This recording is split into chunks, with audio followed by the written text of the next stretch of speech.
Let's dive straight into it Aditya, not straight dive into it. इसीलिए बोलते हैं हिंदी पे रहो, ज़्यादा अंग्रेजी ना बनो।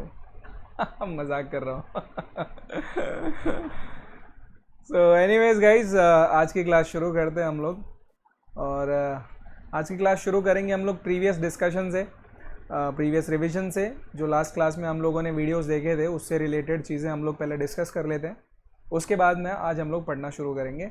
और इनफैक्ट आज हमारे पास कोई वीडियो नहीं है, तो हम लोग ये पीपीटी के ऊपर ही रिलाई करेंगे। एंड होपफुली थोड़ा बहुत ये इंटरेस्टिंग बन सके पीपीटी अपना, प्रेजेंटेशन अपना, या आज की क्लास अपनी, तो मैं कोशिश करूँगा। बट स्टिल जब क्लास ख़त्म होने वाली होगी ना, मैं आपको एक मज़ेदार वीडियो दिखाने वाला हूँ। बहुत ही मज़ेदार वीडियो है। आप बोलोगे कि सर बड़ा मस्त वीडियो दिखाया आपने। सो एक मज़ेदार टाइप दिखाऊंगा सोल्डरिंग वोल्डरिंग करने का। सो लास्ट क्लास में से मुझे बताओ, किसी को कोई डाउट है क्या? लास्ट क्लास में जो हमने वीडियोस देखे थे, सारे वीडियोस देखे थे, इनफैक्ट ग्रुप में शेयर भी करा था वो वीडियो। तो पता नहीं कितने लोग वो वीडियो देखते भी हैं यूट्यूब पे। मुझे तो लगता नहीं कि एक भी बच्चा देखता होगा। बट जिसने क्लास अटेम्प्ट करी है, क्लास लास्ट वाली, उसको अगर कोई डाउट है तो बताओ मुझे।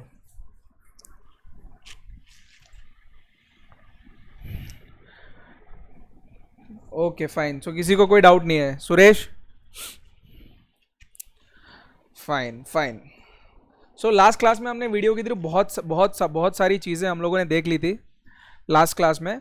आज हम लोग बच्चों उसको प्रॉपरली डॉक्यूमेंट करके आगे से पढ़ना शुरू करेंगे। तो हमारे पास जो बेसिक टॉपिक्स अवेलेबल हैं, बेसिक टॉपिक्स अपने पास ये हैं जो हम लोग पढ़ रहे हैं: soldering, methods of soldering, and finally will be studying about inspection and testing of soldered joints. So I hope first class जो हम लोगों ने इस चैप्टर से ली थी, उसमें मैंने आपको ये वाला स्लाइड तो बता दिया था। कोई मुझे कंफर्म करो प्लीज़। मैंने आपको ये वाला स्लाइड बता दिया था स्टार्टिंग में, मैंने आपको डेफिनेशंस वगैरह बताए थे।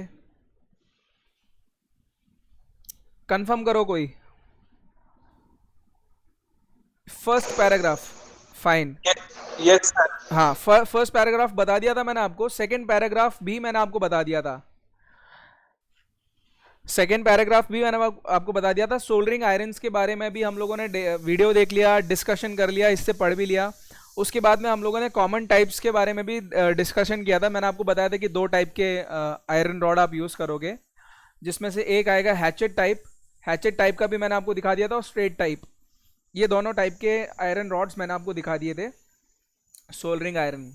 अच्छा बच्चों, आज एक मज़ेदार चीज़ मैं आपको बताता हूँ। एक्चुअली में हम लोग सोल्डरिंग आयरन तो बहुत यूज़ करते हैं, बट आयरन का वो बना नहीं होता। जो टिप होता है ना, हीटिंग टिप होता है, जहाँ से हीट ट्रांसफ़र कर रहे हो आप सोल्डर के ऊपर, एक्चुअली में वो कॉपर का बना रहता है। बट हुआ क्या, कॉपर बाद में लोगों ने लगाया because it was a very good conductor of heat. उससे पहले हम लोग आयरन को ही यूज़ कर रहे थे, तो प्रिमिटिव मेथड में आयरन ही यूज़ कर रहे थे, इसीलिए उसका नाम जो पहले हम लोगों ने डाला था आयरन रॉड या सोल्डरिंग आयरन, वो वैसा का वैसा ही यूज़ हो रहा है। ऑल्दो जो टिप है अब चेंज होके कॉपर का टिप हो चुका है। सो ये चीज़ आप लोगों ने नोटिस करी होगी। आई होप काफ़ी सारे लोगों ने नोटिस करी होगी, बट पता नहीं क्यों क्वेश्चन किसी के दिमाग में आया नहीं है वाला। अच्छा गाइस, सोल्डरिंग और ब्रेजिंग में बहुत ही डिफरेंस है। ब्रेजिंग से रिलेटेड अभी नेक्स्ट टू नेक्स्ट स्लाइड में हम लोग देखेंगे ब्रेजिंग का भी। बट ब्रेजिंग आपके सिलेबस में एज सच है नहीं। ब्रेजिंग एज सच आपके सिलेबस में है नहीं। हम लोग सिर्फ और सिर्फ सोल्डरिंग पे अपनी डिस्कशन को रखेंगे, कंटिन्यू रखेंगे। फाइन। सो हम लोगों को यहाँ पे डिस्कशन करना था, ये वाला स्लाइड था जो जिस पे मुझे डिस्कशन करना था। मैंने आपको इस वाले स्लाइड में, इस वाले पैराग्राफ में गाइस, आप इसको अगर पढ़ोगे तो आपको पता चलेगा इसके अंदर हम लोगों ने हैवी और लाइट, हैवी ड्यूटी और लाइट ड्यूटी, दो टाइप के सोल्डरिंग आयरन का यूज किया है। और जो जैसे कि आपको हेडिंग ऊपर दिख रही है, इलेक्ट्रिक, यानी कि जो हम लोग घरों में यूज करते हैं या फिर हम लोग जो वर्कशॉप के अंदर यूज करते हैं सोल्डरिंग आयरन को, उसी की बात हो रही है, विच इज़ इलेक्ट्रिकली पावर्ड। सो हम लोग इलेक्ट्रिसिटी के थ्रू कोई भी हीटिंग एलिमेंट को हीट करेंगे, वो हीट होगा, उसकी वजह से हम लोग सोल्डरिंग जहाँ पे करनी है उस पर्टिकुलर पोर्शन को हीट करेंगे, सोल्डर को हीट करेंगे, और जब वो मोल्टन फॉर्म में आ जाएगा तब हम लोग सॉलिडिफाई करने के लिए उसे छोड़ देंगे, दैट मीन्स सोल्डरिंग हो जाएगी। सो इस पूरे पैराग्राफ में एक्चुअली आपको लाइट इलेक्ट्रिक आयरन और हैवी इलेक्ट्रिक आयरन, यानी कि हैवी ड्यूटी, इन दोनों के बारे में बता रखा है। और इन दोनों से रिलेटेड हम लोगों ने वीडियो में भी लास्ट क्लास में डिस्कस कर लिया था, यानी कि कल ही हम लोगों ने डिस्कस किया था। इसमें एक एक्स्ट्रा पॉइंट जो है वो आपको ये बताया गया है कि जो कुछ इलेक्ट्रिक आयरन होते हैं उसमें हीटिंग स्विच रहता है, जिससे आप हीटर को कंट्रोल कर सकते हो या फिर टेम्परेचर को कंट्रोल कर सकते हो। ऐसे टाइप के जो नॉर्मल हमारे पास आते हैं ना वो तो नहीं रहते, बट सोल्डरिंग स्टेशंस करके हम लोगों ने वीडियो में कल देखा था। सोल्डरिंग स्टेशन, उसमें आप चेंज कर सकते हो, या तो वो कॉइल बेस्ड होंगे या फिर पोटेंशियोमीटर बेस्ड होंगे, तो उसके थ्रू आप चेंज कर सकते हो हीट को कि कितना हीट देना है, whether you want to heat it at 180 degree Celsius या 150 degree Celsius, 300 degree Celsius, 800 degree Celsius, ऐसा आप चेंज कर सकते हो। ऊपर से आपको एक ऑन ऑफ स्विच मिलेगा उसी के अंदर ही, हीट सोल्डरिंग आयरन के अंदर। जब आपको नहीं चाहिए, हीटिंग नहीं चाहिए, तो आप उस स्विच को ऑफ कर सकते हो। जब आपको हीटिंग चाहिए तो आप स्विच को ऑन कर सकते हो। ये आपको ऑप्शंस मिलने वाले हैं इन सब चीज़ों के अंदर। सो बस वही सारी की सारी चीज़ें इसके अंदर लिखी हुई हैं। बाकी उसके वेट और साइज से रिलेटेड दो चार बातें लिखी होंगी, आप इसमें से पढ़ लेना प्लीज़, क्योंकि ये न्यूमेरिकल वैल्यू है, रटने वाली वैल्यू, इसमें मुझे समझाने की आपको कोई ज़रूरत नहीं है। You have to just mug it up.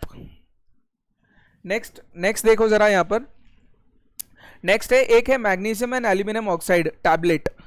इस टाइप का एक आयरन रॉड हम लोग यूज़ करते हैं। उसमें क्या करेंगे बच्चों, हम लोग आयरन रॉड आपके पास में जैसे ये रहा, उसका टिप है ये, तो इस टिप के पास में हम लोग एक कैप्सूल जैसा रखेंगे। उस कैप्सूल के अंदर ये मटेरियल भर देंगे, ये मटेरियल भर देंगे, मॉक्स material, magnesium and aluminium oxide.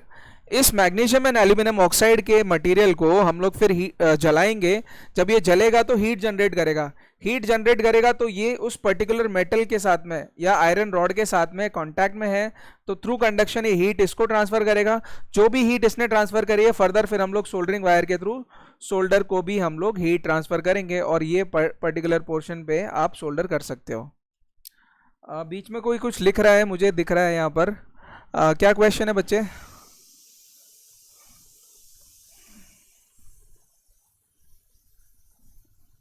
रफसान, आप कुछ लिख रहे थे बीच में।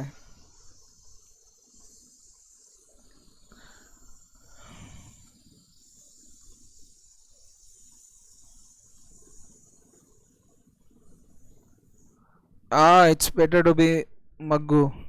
एनीवेज गाइज, सो जो चीज़ मैंने आपको बताई है वो इस पैराग्राफ में लिखी हुई है। मैं फटाफट इस पैराग्राफ को रीड कर देता हूँ, जो भी इंपॉर्टेंट चीज़ है। जैसे कि यहाँ पे देखो, the copper bit incorporates a circular cavity. The copper bit incorporates a circular cavity in which is placed a mox मतलब magnesium and aluminum oxide tablet, which is lit by a special match, and in burning it raises the temperature of the bit of soldering heat.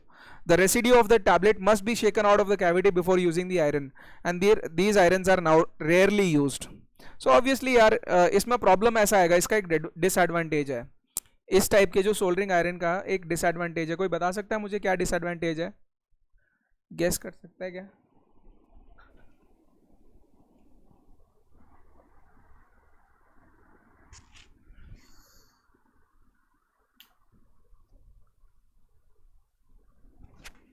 इस type के soldering iron का disadvantage कोई gas कर सकता है?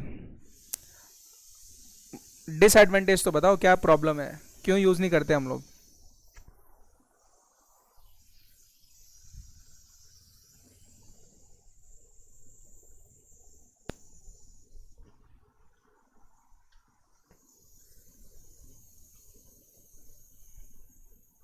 नहीं नहीं नहीं, ना ना जिनमें और कुछ बताओ।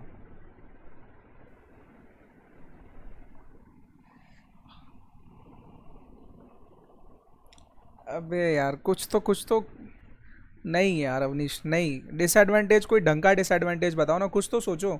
देखो, आपको एक कंस्ट्रक्शन तो पता चल रहा है ना। कंस्ट्रक्शन कैसा है, हम लोगों ने एक टैबलेट लिया है और मैग्नीशियम एंड एल्यूमिनियम का ऑक्साइड का टैबलेट है वो, उसको आपको हीट करना है। और लास्ट लाइन पढ़ो जरा, लास्ट लाइन क्या लिखी हुई है, that the tablet must be shaken out of the cavity before using the iron. तो अब इसी लाइन में आंसर छुपा हुआ है आपका। गाइस, इसी टाइप के आपको टेढ़े क्वेश्चन दूंगा मैं, ऐसे सीधे क्वेश्चन नहीं देने वाला।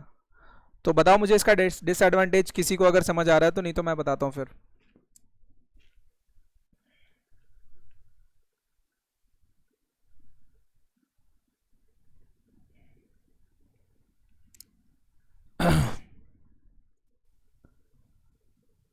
कोई आइडिया नहीं है? बच्चों इस टाइप के आयरन रॉड का डिसएडवांटेज सबसे बड़ा ये है कि इसके अंदर जो टैबलेट है हम लोग एक बार यूज़ करेंगे, उसके बाद में एक पर्टिकुलर हीट या टेम्परेचर आपको आयरन रॉड में मिलेगा। बट एक्चुअली में जब आप आयरन रॉड यूज़ कर रहे हो ना, तो immediately you have to use that iron rod, क्योंकि वो हीट डिसिपेट कर देगा, थोड़े ही टाइम में वो हीट डिसिपेट कर देगा। तो इसीलिए आपको सोल्डरिंग आयरन को बहुत ही ज़्यादा फास्ट लोकेशन पे लेके आना है जहाँ पर सोल्डरिंग करनी है, और फटाफट सोल्डरिंग करनी है उधर पे। ऐसा नहीं कि आप आराम से धीरे धीरे सेटअप बनाओगे, फिर उसके बाद में आपने टैबलेट जला दिया और फिर फर्दर आप सोल्डरिंग करने लग रहे हो, तब तक तो आयरन रॉड ठंडा हो जाएगा। तो इस टाइप की सोल्डरिंग आयरन में ये एक प्रॉब्लम है। जबकि कंटिन्यूअस हीटिंग जो सोल्डरिंग रॉड है, सोल्डरिंग आयरन है, जो कि हमारा इलेक्ट्रिकल टाइप है, उसमें ऐसी प्रॉब्लम नहीं है, उसका ये डिसएडवांटेज नहीं है, उसका एक एडवांटेज है ये। सो समझ में आया ये डिसएडवांटेज?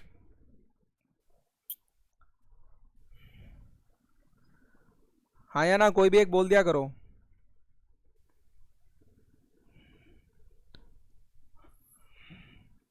फाइन, तो अभी नेक्स्ट टॉपिक की तरफ चलते हैं। Then the next topic as you can see on your slide is, मैं इसको हटा देता हूँ पब्लिक चैट को और इसको कर देता हूँ फुल स्क्रीन। सो गाइज, जो नेक्स्ट आपको स्लाइड में या नेक्स्ट जो टॉपिक दिख रहा है दैट इज टिनिंग। टिनिंग के अंदर बेसिकली हम लोग ऑक्साइड्स फॉर्मेशन ना हो हमारी सोल्डरिंग आयरन के ऊपर, उससे बचने के लिए हम लोग टिनिंग करते हैं। एंड टिनिंग का प्रोसेस एक्चुअली में ऐसा रहता है कि ये जैसे आपका टिप है, ये टिप है किसी भी सोल्डरिंग आयरन का, ये कॉपर का टिप है। हम लोग पहले इसको क्लीन करते हैं।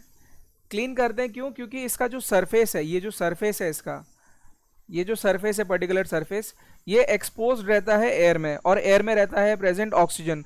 तो ऑक्सीजन आएगा इस पर्टिकुलर सरफेस के साथ रिएक्ट करेगा, और उसके बाद में वहां पर एक ऑक्साइड की लेयर बना देगा।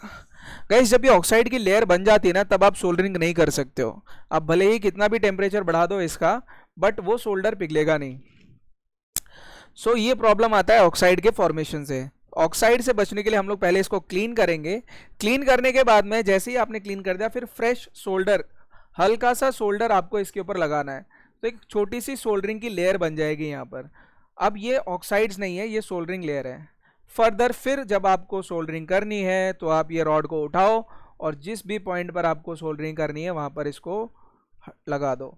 सो दिस प्रोसेस, ये जो प्रोसेस हमने किया है, ये जो प्रोसेस हमने किया है सोल्डरिंग आयरन के ऊपर सोल्डर लगाने का, प्रायर टू सोल्डरिंग, सोल्डरिंग करने से पहले, इसी को हम लोग बोलते हैं टिनिंग। और टिनिंग इसलिए बोलते हैं बिकॉज जो सोल्डर वायर आपका बना हुआ है, it contains tin and lead का कॉम्पोजिशन, टिन एंड लेड का कॉम्पोजिशन है, इसीलिए इसको हम लोग नाम देते हैं टिनिंग। सो वही चीज़ यहाँ पे लिखी हुई है गाइज, मैं एक बार फटाफट पढ़ के बता देता हूँ तो आपको समझ में आ जाएगा।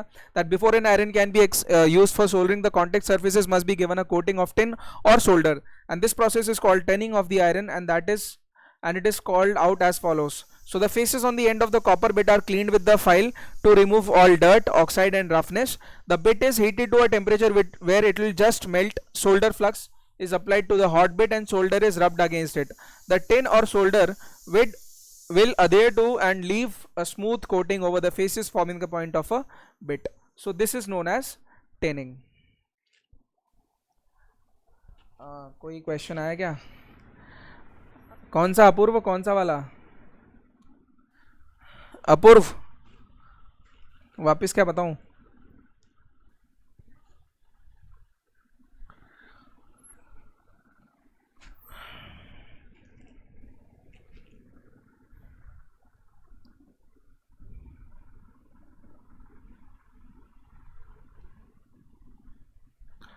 टिनिंग वापस बताना है या मॉक्स टैबलेट वाला वापस बताना है? टिनिंग वाला या मॉक्स वाला? डिसएडवांटेज वाला? डिसएडवांटेज वाले में बेटा ये है, देखो मैं रिपीट कर देता हूँ एक बारी, ये एनोटेशन हटा देता हूँ पहले। देखो बच्चे, ये जो पर्टिकुलर सरफेस है आपका, इसके ऊपर लेटस सपोज एक ये पर्टिकुलर वायर है जिसको मुझे यहाँ पर सोल्डरिंग करनी है, यहाँ पे मुझे सोल्डरिंग करनी है। अभी आपके पास में मॉक्स टैबलेट वाला सोल्डर है, ये उसका टिप है, आयरन रॉड है। ये जो आयरन रॉड है, इस आयरन रॉड का ये पर्टिकुलर पोर्शन, ये उसका टिप है। अभी इस टिप के अंदर ना ऐसा समझ लो एक कैविटी बनी हुई है जिसको हम लोग टैबलेट बोलते हैं। एक कैविटी जैसा बना हुआ है जिसको हम लोग टैबलेट बोलते हैं। उस कैविटी के अंदर बच्चे हमने मॉक्स भरा हुआ है। मेट ये मैग्नीशियम एल्यूमिनियम ऑक्साइड का जो पेस्ट है उसको हमने भर दिया है इसके अंदर, और फिर हम लोग इसको एक स्पेशल लाइटर से जलाएंगे। पहले हम लोग इस पर्टिकुलर आयरन रॉड को हम लोग जलाएंगे। जब ये जलेगा तो ये पेस्ट जलेगा, ये पर्टिकुलर मटेरियल जलेगा। ये मटेरियल जलेगा तो इसमें से हीट जनरेट होगी। अगर हीट जनरेट होगी तो ये रॉड की टिप को गर्म कर देगा, फर्स्ट थिंग। तो अभी आपके पास में रॉड की टिप गर्म आ चुकी है। अब देखो बच्चे, इसका डिसएडवांटेज ऐसा है कि एक बार जब आपने टैबलेट यूज कर लिया, एक बार ये आयरन रॉड गर्म हो गया, उसके बाद तो आप एक्स्ट्रा हीटिंग नहीं कर रहे हो, अलग से कोई हीटिंग नहीं दे रहे हो ना, आपने कोई इलेक्ट्रिकल कनेक्शन इस पे दे के रखा हुआ है। तो एक बार अगर आपने गर्म कर दिया तो गर्म कर दिया, फिर जैसे ही आप इसको सोल्डर करने लेके आओगे इस पोर्शन पे, तब तक ये आयरन रॉड धीरे धीरे ठंडा भी हो रहा होगा, क्योंकि इसको फर्दर कहीं और से हीट आ नहीं रही है, कोई सोर्स ही नहीं है हीट करने का। इनिशियल जो सोर्स था वो तो आपने यूज कर लिया, अब कोई नेक्स्ट सोर्स ही नहीं बचा, तो ऑब्वियसली इसकी हीटिंग कम हो जाएगी। तो over a period of time ये हीटिंग कम करेगा, हीटिंग कम करेगा तो ये सोल्डरिंग जो वायर है आपका, ये क्या पता मेल्ट ही ना हो। मान लो इसका पहले इनिशियल टेम्परेचर जब हमने जलाया तो इसका 300 डिग्री सेल्सियस था कुछ, let us just suppose, okay. So 300 degree Celsius इसका टेम्परेचर हो गया आयरन का। आपका ये सोल्डर गर्म होता है 180 डिग्री सेल्सियस पर। आपने पहले आयरन रॉड को 300 डिग्री सेल्सियस तक गर्म किया, उसको यूज करना शुरू किया, तो 300 से धीरे धीरे 200 पे आया, 200 से धीरे धीरे ठंडा होके 150 डिग्री सेल्सियस हो गया, 150 डिग्री सेल्सियस हो गया। बच्चों 150 डिग्री सेल्सियस हो गया या 180 डिग्री सेल्सियस हो गया तो प्रॉब्लम वहां पे ये आ जाएगी कि अब ये सोल्डरिंग वायर अपना गर्म होने वाला है ही नहीं, ये मेल्ट ही नहीं होगा। जब ये मेल्ट ही नहीं होगा तो हमारा सोल्डरिंग का पर्पज ही खत्म हो गया। आई बात समझ में पूर्व? ये इसका डिसएडवांटेज है कि over a period of time it loses heat and there is no way we can provide extra heat to it. So this is the disadvantage.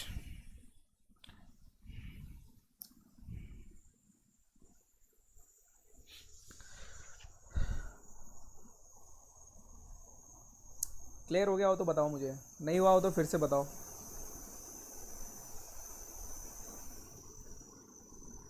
Fine, और किसी को तो कोई डाउट नहीं है इस वाली स्लाइड में? आगे बढ़ रहा हूं मैं फिर।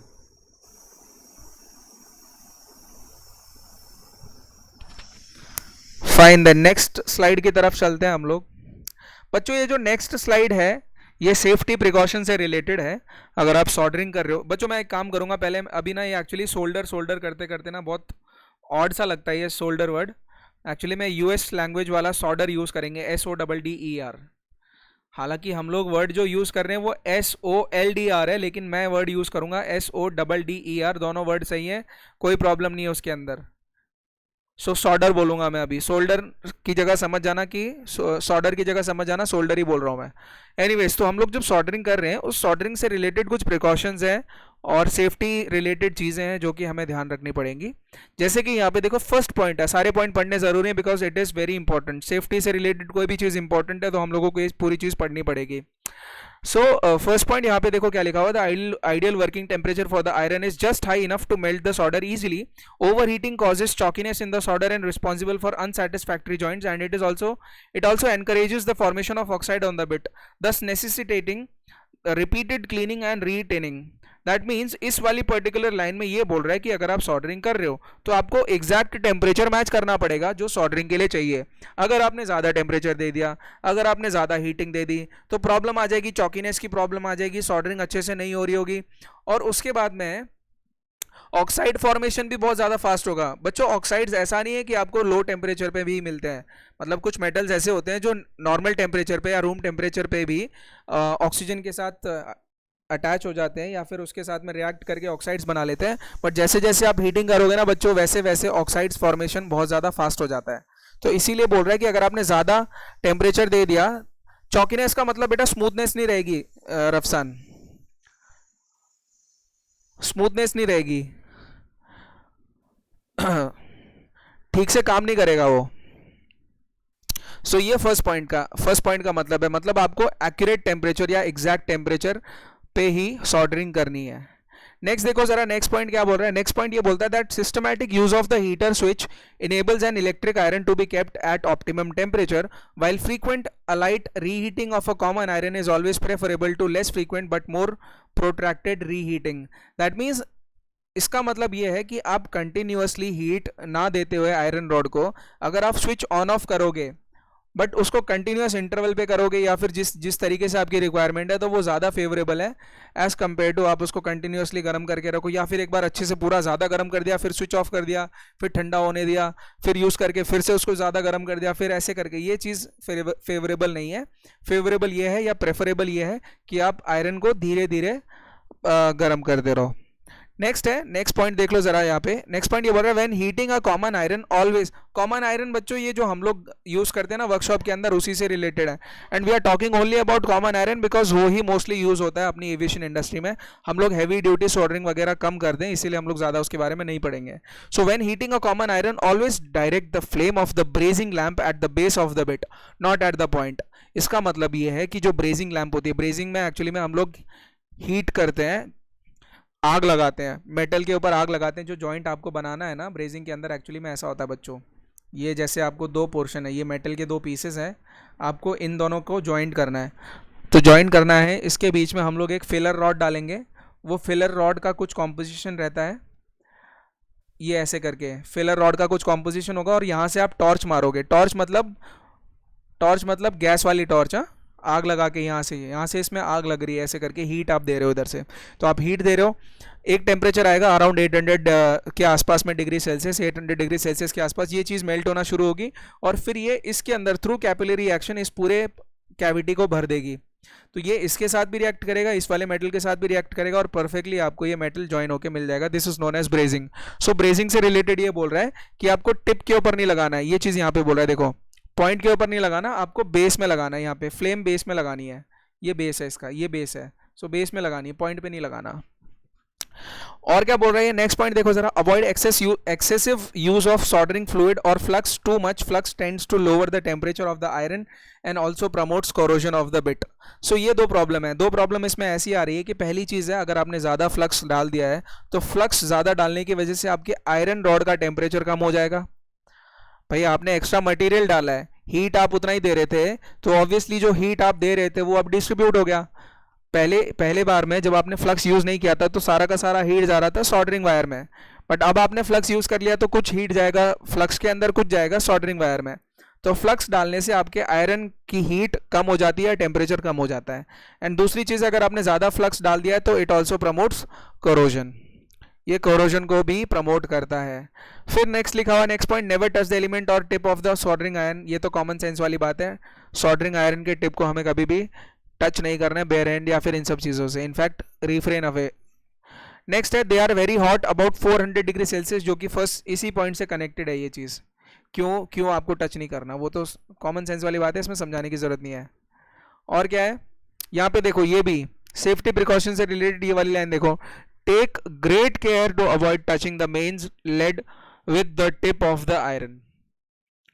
ये take great care to avoid touching the mains lead with the tip of the iron. Mains lead का मतलब है बच्चों, जो आप वायर यूज कर रहे हो, जैसे ये आपके पास में सोल्डरिंग आयरन है, और यहाँ से आपने ये वायर होता है इसका जो मेन्स में जाता है, ये मेन्स है। तो कुछ शातिर बच्चे या कुछ दिमाग वाले बच्चे जो होते हैं, खूंखार दिमाग वाले, विनाशकालीन विपरीत बुद्धि, वो क्या काम करेंगे, इसको पकड़ेंगे और टिप की हेल्प से इस वायर के ऊपर भी टच करने की कोशिश करेंगे। मुझे फ्रैंकली बताना किस किस ने ये तरकीब अपनाई है अपने इलेक्ट्रिकल लैब के अंदर। मैंने तो अपनाई है, मैंने तो कराई है। और कोई है मेरे जैसा जिसने किया है ऐसा? आप लोगों ने सोल्डरिंग करी है ना वर्कशॉप के अंदर, तो है कोई ऐसा मेरे जैसा जिसने ये वायर के ऊपर में भी कोशिश करी हो सोल्डरिंग करने की?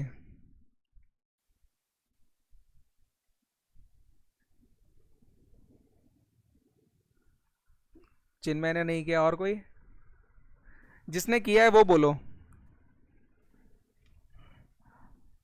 हाँ, संकेत रिपीट कर रहा हूँ।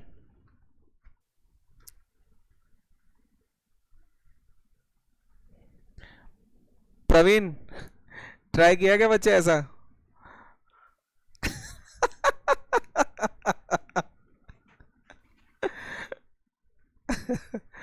कॉशन फी डिपॉजिटेड है, सो डेयर नहीं किया। चलो बहुत बढ़िया, ऐसा करना भी मत, ये हरकत कभी करना भी मत। देखो संकेत फिर से बता देता हूँ एक बार फटाफट।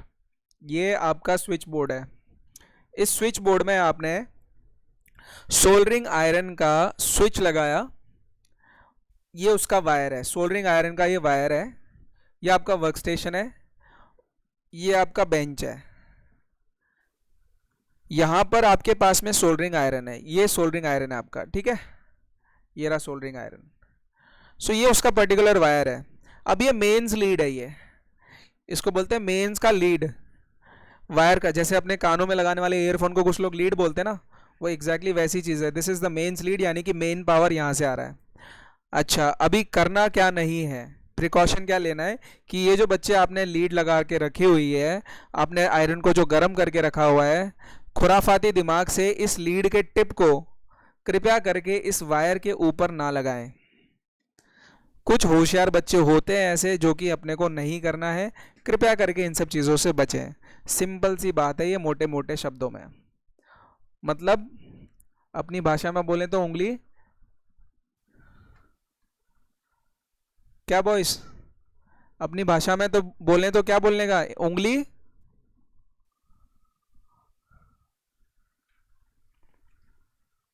हाँ, वेरी गुड, बहुत बढ़िया। हाँ, उंगली नहीं करने का। चलो देखो और देखते हैं, प्रिकॉशन देखते हैं। इस प्रिकॉशंस के बाद में फिर एक मज़ेदार वीडियो दिखाऊंगा मैं आपको। देखो guys, the iron should have a heat proof lead for extra protection. जैसे कि आपका जो वायर है, नॉर्मल वायर होते हैं ना, जैसे दो वायर आपने ले लिया 1.5 mm स्क्वायर के या फिर 1 mm स्क्वायर के, उसके ऊपर में भी आपको ब्रेजिंग कर देनी है, यानी कि ऊपर से आपको ब्रेडेड वायर यूज़ करना है, यानी कि extra coating heat resistant material use करना है आपको। ये चीज़ आप लोगों ने आपके घरों में जो प्रेस होगी, आयरन होगी जिससे आप कपड़े प्रेस करते हो, उसके लीड को देखा होगा, उसका वायर देखा है, वो हीट प्रूफ मटेरियल है। उसके ऊपर अगर आप आयरन भी रख दोगे ना तो जलता नहीं है वो बच्चों, वो है हीट प्रूफ मटेरियल। तो जो हम लोग आयरन यूज़ कर रहे हैं या आयरन रॉड यूज़ कर रहे हैं इस केस में सोल्डरिंग करने के लिए, उसके मटेरियल को भी, या जो लीड का मटेरियल है, that has to be a lead proof material, heat proof material. Next, an ordinary plastic lead will melt immediately. जो उसने बताया है कि अगर आपने प्लास्टिक लीड यूज़ किया तो वो इमीडिएटली मेल्ट हो जाएगा, और मेल्ट हो जाएगा तो उसकी वजह से सीरियस रिस्क क्रिएट हो सकता है, या फिर आपको शॉक भी लग सकता है, या कोई चीज़ जल भी सकती है। एंड वी ऑल नो, जब प्लास्टिक बर्न होता है तो बहुत ज़्यादा डेंजरस होता है वो। अगर गलती से कोई जला हुआ प्लास्टिक मोल्टन फॉर्म में आपके शरीर पे गिर जाता है ना, भयंकर आपको ब्लिस्टर्स पड़ सकते हैं, बहुत ही ज़्यादा बर्न होता है वो चीज़। तो ये चीज़ आपको ध्यान रखनी है। Always return the soldering iron to its stand when not in use. You have to be careful. हाँ, कोई बात नहीं, अब तो वीडियो देखना यूट्यूब के ऊपर। So always return the soldering iron to its stand when not in use. यानी कि हमेशा ही आपको सोल्डरिंग आयरन को उसके स्टैंड में रखना है, कभी भी आपको टेबल के ऊपर खुला नहीं छोड़ना at any point of time. Just make it a habit, इसको कॉमन प्रैक्टिस में लेके आओ and make it a habit कि आपको कभी भी सोल्डरिंग आयरन को ऐसे खाली नहीं छोड़ना। Now never put it down on your workbench even for a moment. Work in a well ventilated area. Guys, ये बहुत इंपॉर्टेंट लाइन लिखी हुई है इसने, work in a well ventilated area. ये हम लोग इसलिए कर रहे हैं बिकॉज हम लोग यहाँ पे हाई टेम्परेचर्स के ऊपर कोई चीज़ को जला रहे हैं। एंड जब हम लोग फ्लक्स यूज़ करते हैं ना बच्चों, फ्लक्स जब हम लोग यूज़ कर रहे हैं, उसका कॉम्पोजिशन है लेड वगैरह, ये सब चीज़ें उसके अंदर मिली। इनफैक्ट सोल्डरिंग वायर भी लेड का बना हुआ है, and which is a toxic material. Tin and lead का कॉम्पोजिशन है, तो लेड एक्चुअली में बहुत टॉक्सिक है। अगर आप उसको गर्म करोगे ना तो उसमें से फ्यूम्स निकलते हैं। वो फ्यूम्स अगर आप सूंघ लोगे तो वो आपके ब्रीदिंग सिस्टम के लिए हार्मफुल है, आपके रेस्पिरेटरी सिस्टम के लिए हार्मफुल है। सो आपको उससे बचना है। अब उससे बचने के लिए आपको क्या करना पड़ेगा, सबसे पहले तो सोल्डरिंग आपको अपनी नाक से दूर करनी है। ऐसा नहीं पूरा मुंह घुसा के नाक उसके ऊपर लगा के फिर आप सोल्डरिंग करने लग रहे हो, बोले मज़ा आ रहा है, मस्त सूंघने को मिल रहा है, ये सब चीज़ें ऐसा नहीं है। आपको उससे दूर रखना है, प्रॉपर सेफ्टी जो भी प्रिकॉशंस है वो लेने हैं, सेफ्टी डिवाइसेस आपको साथ में रखने हैं। गॉगल्स वगैरह पहन के रखना है और वेल वेंटिलेटेड एरिया रखना है so that fumes can be easily put away. So fumes जो क्रिएट हो रही हैं उनको हटाने के लिए, उसको बचाने के लिए हम लोग ये चीज़ करेंगे। वही नेक्स्ट लाइन में आई होप ये लिखा होगा, देखो यहाँ पे the smoke formed as you melt solder is mostly from the flux and quite irritating. Avoid breathing it by keeping your head to the side of not above your work. Also wash your hands after using solder, and solder contains lead which is a poisonous metal. As I have told you, it is a poisonous metal, so you have to be very very careful. So these were the precautions, and precautions से related ही बच्चों इसमें से MCQs बन सकते हैं अपने, और एक बार इसको प्लीज़ पढ़ लेना। आप एक बार पढ़ोगे तब और अच्छे से आपको पता चल जाएगा। आई होप मैंने बहुत सारी चीज़ें इसमें से कवर कर ली हैं जिस तरीके से कवर करनी चाहिए थी। हाँ चिन्मय बोल भैया।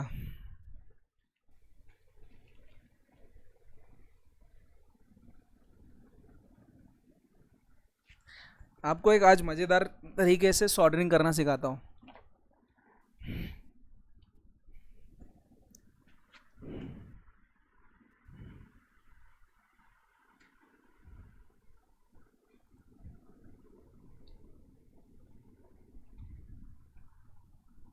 जल्दी जल्दी लिख ले चिन्मय।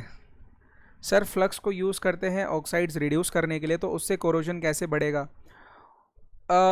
चिन्मय सी फ्लक्स का जो मटेरियल है एक्चुअली में हम लोग प्रिवेंट करने की कोशिश करते हैं ऑक्साइड्स को, बट जितना ज़्यादा आप ऑक्साइड्स हटाओगे उतना ज़्यादा मेटल सरफेस आपका एक्सपोज होगा फर्दर ऑक्सीडेशन के लिए। भाई एक तरीका ये भी है ना, अगर आपको कोरोजन से बचना है, कोरोजन से बचना है तो आप एक ऑक्साइड का लेयर बना देते हो उसके ऊपर ऑलरेडी। जैसे स्टील का मटेरियल होता है या कोई भी स्टेनलेस स्टील के मटेरियल होते हैं या फिर बहुत सारे मटेरियल आपने देखे होंगे ना, उसके ऊपर मैं आपको बताता हूँ एक लेयर चढ़ी रहती है। जैसे कोई एक सरफेस है, ये पर्टिकुलर कंपोनेंट है, ये सरफेस है।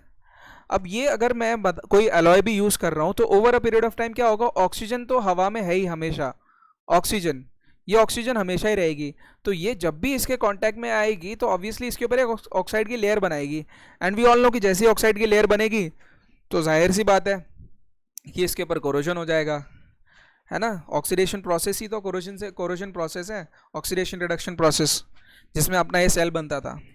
सो जैसे ही इसके ऊपर लेयर बनी है, हम लोग डेलिबरेटली अगर एक लेयर बना दे तो हम इस पर्टिकुलर मेटल सरफेस के ऊपर एक डेलिबरेट लेयर चढ़ा देते हैं प्रीवियसली एक अच्छे से एलॉय की ऑक्साइड की, या एलॉय की या ऑक्साइड की, दोनों में से किसी भी एक चीज़ की, सो दैट ये एक्सपोज ना हो ऑक्सीजन से। और अगर ऑक्सीजन से एक्सपोज भी होता है तो सिर्फ ऊपर वाली लेयर को एक्सपोज करेगा, अंदर वाला मेटल आपका सेफ रहेगा।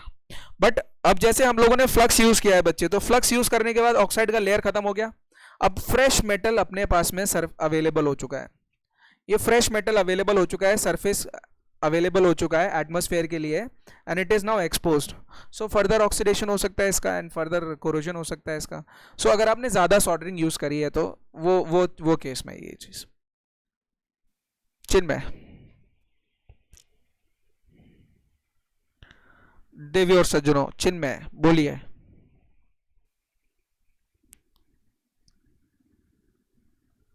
ओके तो ये देखो फिर एक मज़ेदार चीज़, मस्त चीज़ दिखाता हूँ आज। You are now muted.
You are now unmuted. आया मजा?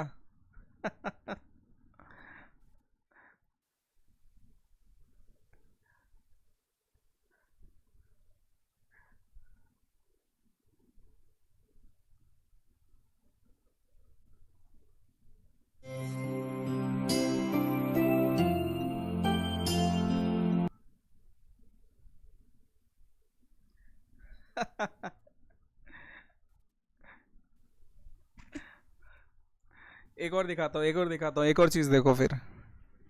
एक और देखो। अरे जानदार नहीं, शानदार। शानदार, जबरदस्त, जिंदाबाद। अमन देख ले, तेरे डायलॉग गलत बोल रहा है ये।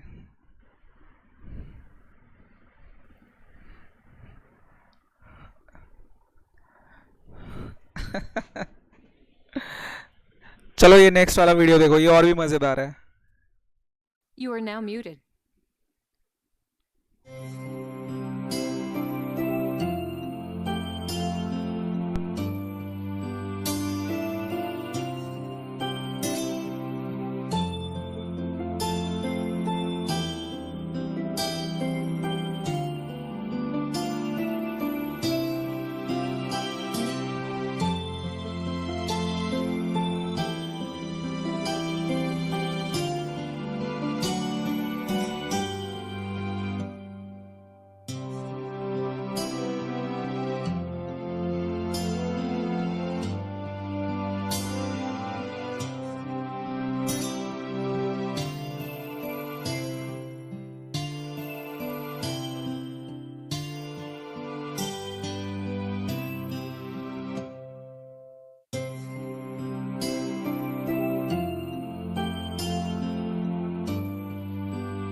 You are now unmuted.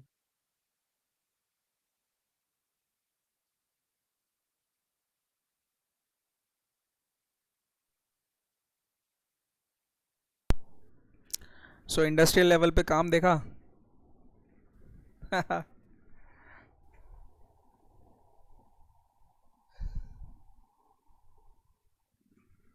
Okay, very good guys. So ये वीडियो दिखाने का मेरा एक पर्पस था। एक्चुअली में हम लोग जब टाइप्स ऑफ सोल्डरिंग पढ़ेंगे तो उसमें ये भी एक टाइप की सोल्डरिंग है which is known as dip soldering. इसको हम लोग बोलते हैं dip soldering, DIP, dip, dip soldering. कौन सा स्प्रे है अवनीश? स्प्रे कौन सा बोल रहा है ये?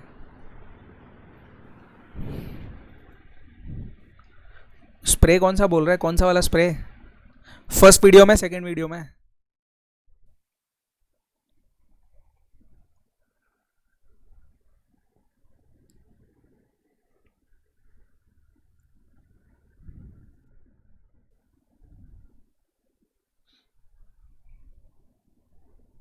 अबे कौन से स्प्रे की बात कर रहे हो यार तुम लोग?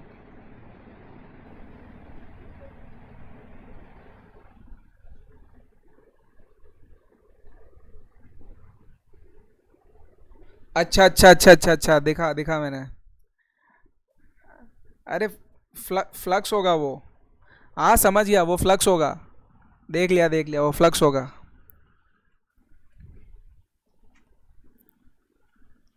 या man, I got it Praveen.